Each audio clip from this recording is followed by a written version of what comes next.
நினைச்சிட்டு எந்த கேள்வி நீங்க கேட்டு போறீங்களோ அப்படி போற போக்குல ஒரு அன்பர் பதில் சொல்றாரு. அதுக்கு இன்றும் எனக்கு ஒரு பதில் கிடைச்சிச்சு. அது போல இந்த ஓம்கார குடியில பாத்தீங்கன்னா 30 முக்கோடி தேவர்களும் குழுமி இருக்கக்கூடிய ஒரு இடம், தவம் செஞ்சு கொண்டிருக்கக்கூடிய ஒரு இடம்.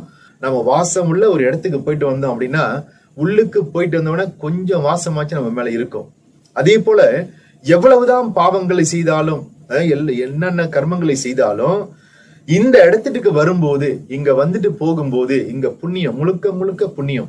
நீங்க இந்த ஓங்காரக்குடியில நுழைவாயில்ல நுழைஞ்ச உடனே 30 கோடி உயிர்களுடைய ஆசீர்வாதங்களை பெறலாம். 30 கோடி உயிர்கள் பசியாறிய இடம். அதுதான் முதல்ல நாம முகப்புல பாக்குறோம்.